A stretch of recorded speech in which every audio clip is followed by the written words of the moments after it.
Bom, o nome do livro é Em Busca da Curitiba Perdida, porque se passa em Curitiba. Foi escrita por Dalton Trevisan, que é curitibano, ou seja, ele nasceu em Curitiba.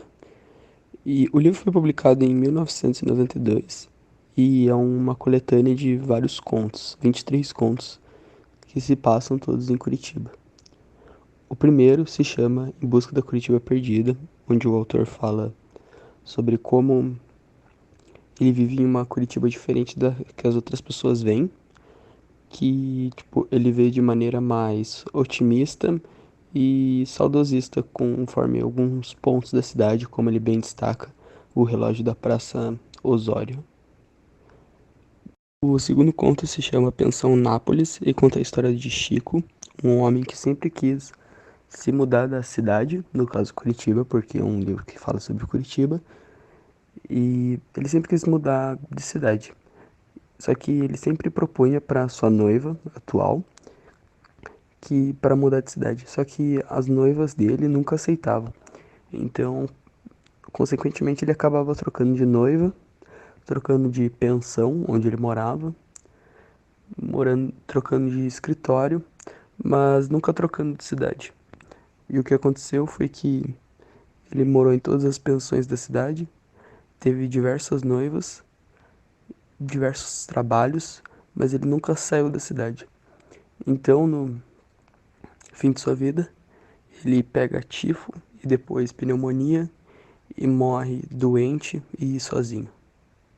O terceiro conto se chama As Lamentações de Curitiba, e nele o autor faz uma relação entre o dia do juízo final bíblico com a cidade, fazendo diversas relações como pássaros, no caso as gralhas anunciando o dia do juízo final, e outras referências como o rio Barigui ficando vermelho, assim como o Eufrates e outras coisas. É um livro, é um capítulo, no caso, bem mais curto e apenas para tipo mostrar algumas referências bíblicas na cidade de Curitiba. O quarto capítulo se chama Uma Vela para Dário e conta a história de Dário, que é um homem que estava andando pelas ruas quando ele começa a passar mal e espumar, então ele tipo desmaia e acaba morrendo. E gera uma multidão em volta dele e as pessoas não se preocupam muito com ele, tanto que ele é assaltado, roubam sua bengala, sua cartola, suas moedas e um guarda-chuva que ele levava.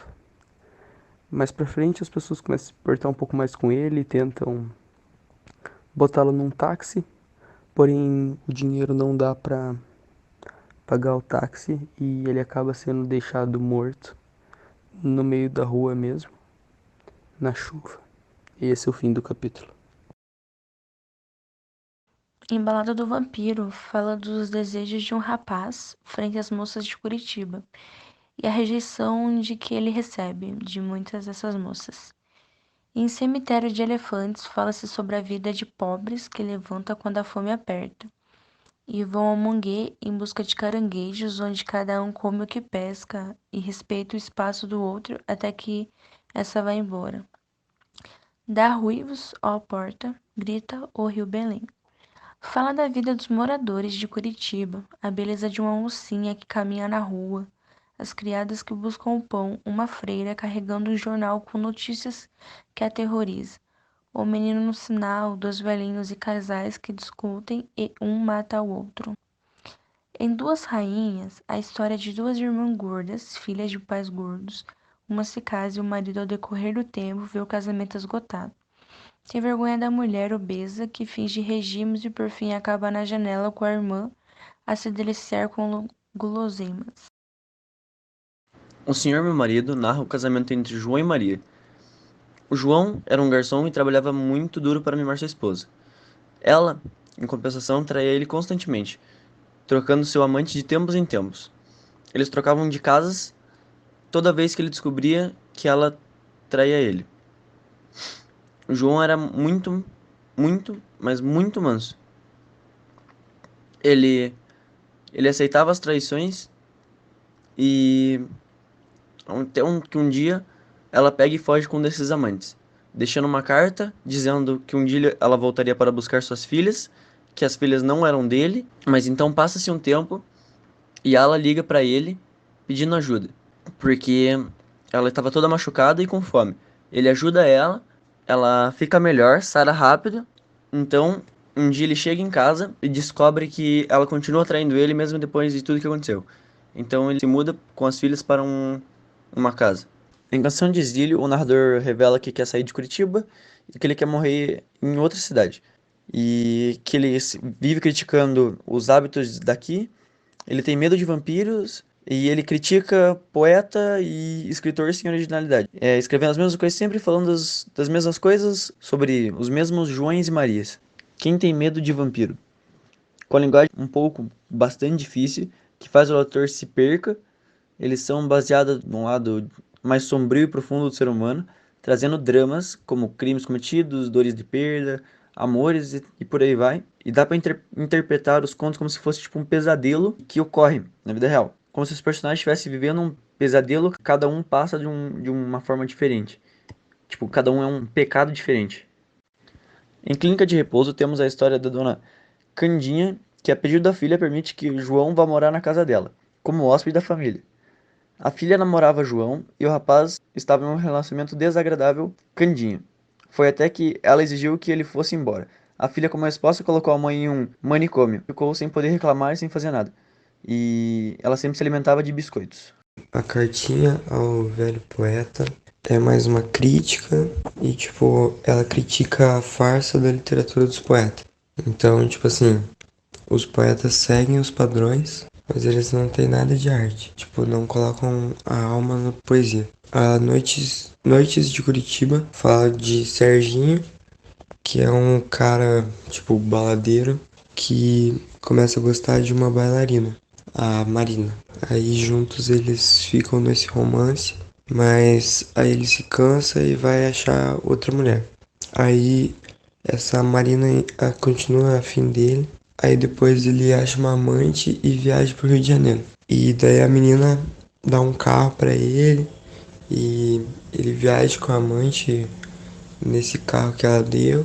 Aí a menina acha outro cara também e eles ficam juntos. Aí Lamentações da Rua Ubaldino fala sobre o fim da igreja central, que tipo os caras lá da igreja estavam colocando som muito alto e daí os moradores da rua começaram a reclamar um monte e é isso aí.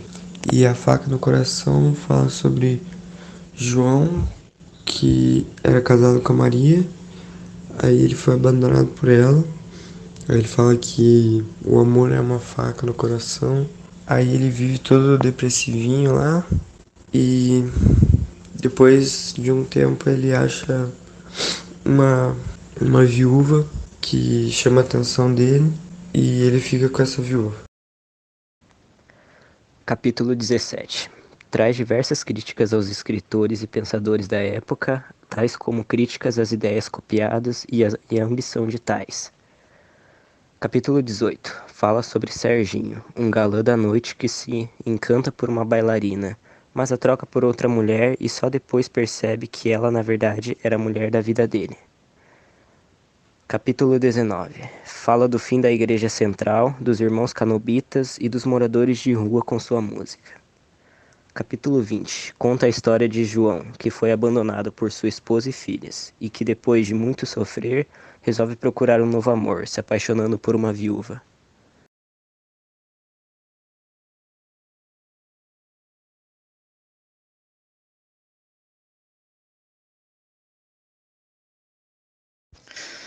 Que fim levou o Vampiro de Curitiba são algumas lembranças, porque ali ele se pergunta sobre o fim de algumas personalidades da cidade.